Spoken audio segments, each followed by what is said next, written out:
उसके बाद जो इसराइल ने उनके हॉस्पिटल के ऊपर, सरोका हॉस्पिटल के ऊपर उसको डैमेज पहुँचाया, उसको नुकसान पहुँचाया। अगर हम देखें Soroka hospital damage after Israel strike अ की nuclear facility in Iran. The main hospital in southern Israel has suffered extensive damage in a direct hit from an Iranian missile.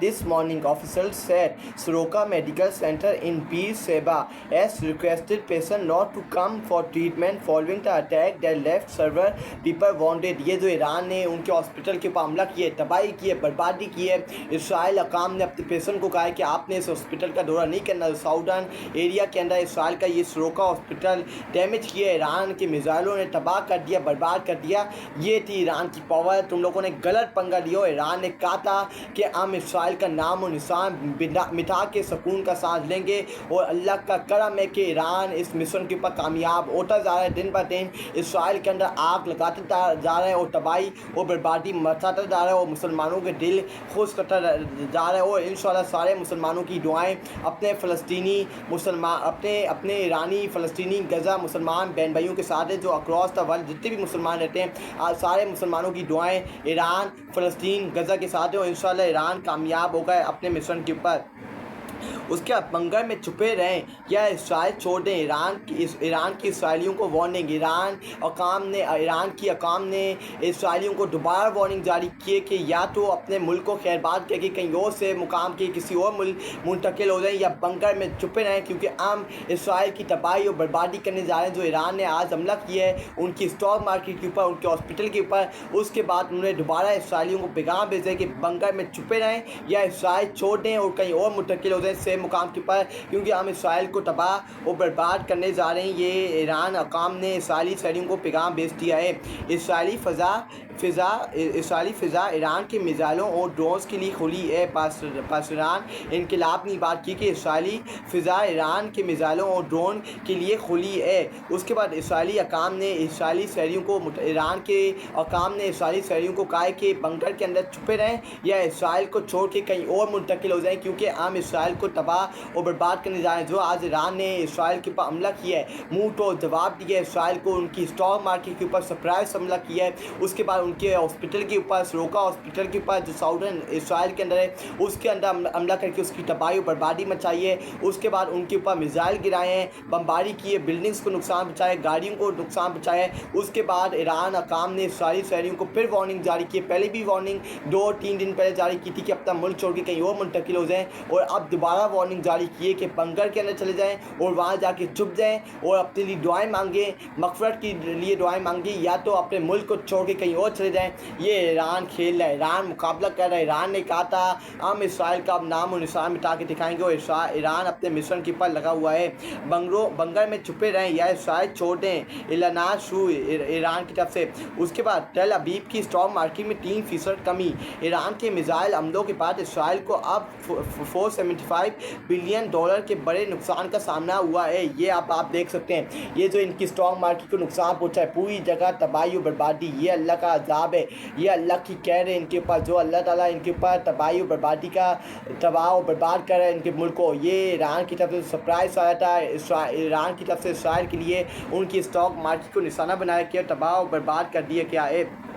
उसके बाद हम देखें, इसराइल ने गज़ा में तमाम अस्पतालों पे ये इल्ज़ाम लगाकर बमबारी की कि वहाँ हमास की मसला जंगजू छुपे हुए हैं। इसराइल ने गज़ा में तमाम अस्पतालों पर यह इल्ज़ाम लगाकर बमबारी की थी कि वहाँ हमास के मसला जंगजू छुपे हुए हैं। अब ईरान ने इसराइल के अस्पतालों जहाँ इसराइली फ़ौजी पनाह लिए हुए थे को डायरेक्ट निशाना बनाया है। बुज़दिल यहूदियों की चीख और पुकार सुनने के काबिल है। ये इसराइल की औकात है। अल्लाह ताला ने वैसे ही इसराइल से वो लिया हिसाब किताब, जैसे इन्होंने हमारे फ़लस्तीनी गज़ा मुसलमान बहन भाइयों से बदला लिया था, उनका खून बहाया था, जो बेकसूर थे, जिनका कोई कसूर नहीं था, उनका जीने का हक था। अब ईरान इसराइल से उनका जीने का हक छीन लें। इन यहूदियों के ऊपर ज़िंदगियाँ अज़ाब बना दी गई हैं, और अभी तो ये शुरुआत है, अभी इख्तिताम होना बाकी है। अभी तो शुरुआत हुई है और अभी इसका इख्तिताम, इसराइल के इख्तिताम पे इसका इख्तिताम होगा,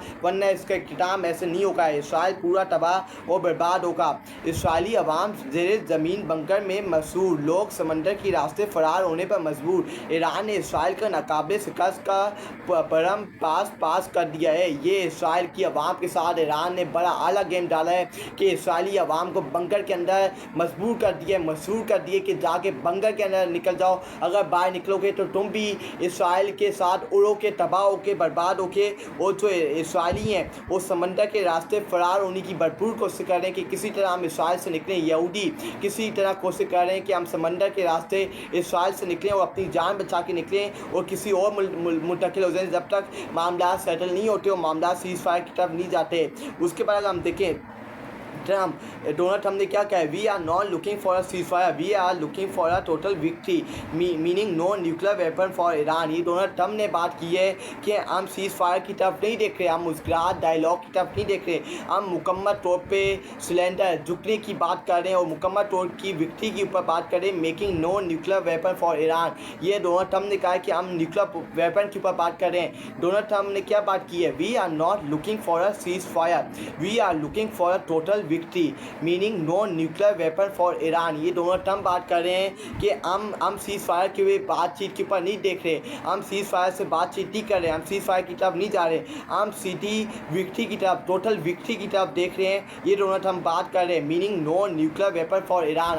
हम यही मुतालबा कर रहे हैं कि कोई न्यूक्लियर वेपन नहीं होगा ईरान के लिए। अगर ईरान ने न्यूक्लियर वेपन बनाया तो उसको तबाही और बर्बादी का सामना करना पड़ेगा। ये डोनाल्ड ट्रम्प दोबारा अगेन एंड अगेन रोज़ाना की बुनियाद के ऊपर ईरान को धमकी लगा रहे हैं। लेकिन मैं पहले भी कहा था और मैं रोज़ाना की बुनियाद के ऊपर आज भी कहता हूँ, रिपीट करता हूँ अपनी बात के ऊपर कि यूएस अमेरिका तुम्हारी क्या औकात है, तुम्हारी औकात हमारी जूती की बराबर भी नहीं है। हम तुम्हारी धमकियों को अपनी जूती की रोन पे रखते हैं और ईरान इसी तरह कर रहा है। ईरान का सुप्रीम लीडर ने भी यही कहा है कि अगर तुम्हें जानना है कि हम कौन, जाके करबला की स्टोरी पढ़ो, तुम्हें जान जाओगे कि हम हमारा कहाँ से ताल्लुक़ है और हम किस जगह से ताल्लुक़ रखते हैं। हम हज़रत इमाम हुसैन की हमारा करबला से ताल्लुक़ रखते हैं, हम हज़रत इमाम हुसैन के लश्कर से हमारा ताल्लुक़ है और हम यजीद और फ़िरौन के सामने झुकने वाले नहीं हैं और हम सिलेंडर नहीं करेंगे।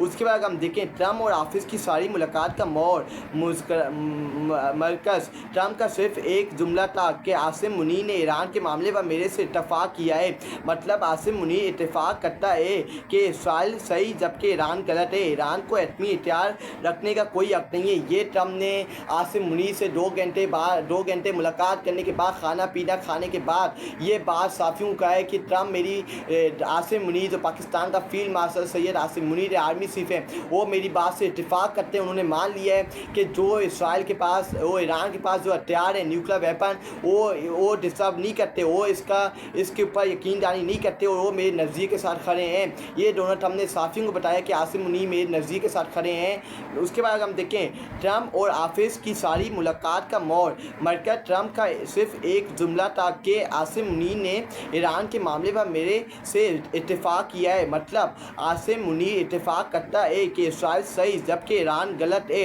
ईरान को एटमी हथियार रखने का कोई हक नहीं है। ये ट्रम्प ने बताया साफियों को। आसिम मुनीर से 2 घंटे मुलाकात करने के बाद ट्रम्प ने जब साफियों से मुलाकात की, साफी ने उससे पूछा कि आपके पाकिस्तानी आर्मी चीफ सैयद आसिम मुनीर से क्या मुलाकात हुई है, तो उन्होंने ये बात की है कि मेरी आसिम मुनीर से ये मुलाकात हुई है, बातचीत हुई है कि आसिम मुनीर ने मुझे ये कहा है कि मैं आपकी बात से इत्तेफाक करता हूँ कि ईरान को एटमी हथियार रखने का कोई हक हासिल नहीं है और उसको आपके सामने झुक जाना चाहिए और जो आप बातचीत कर रहे हैं उसको कबूल कर लेना चाहिए, मान लेना चाहिए। ये आसिम मुनीर ने कहा है डोनाल्ड ट्रम्प को कि हम आपके नज़रिए के ऊपर, हम आपके बातचीत के ऊपर रजामंद हैं, आप जो नज़रिए रखते हैं हम आपके पीछे खड़े हैं और हम आपकी बात से इत्तेफाक करते हैं। जो अमेरिका का नज़रिया है वो हमारा नज़रिया और हम ईरान को कहते हैं कि वो एटमी ताकत इख्तियार रखने के कोई किसी हक के अंदर नहीं है, उनको सिलेंडर कर देना चाहिए। ये डोनाल्ड ट्रम्प कह रहे हैं। आसिम मुनीर से मुतल्लिक जो 2 घंटे मुलाकात हुई है वाइट हाउस के अंदर खाने की टेबल के ऊपर, और ये खाना पाकिस्तान को बड़ा महंगा पड़ेगा।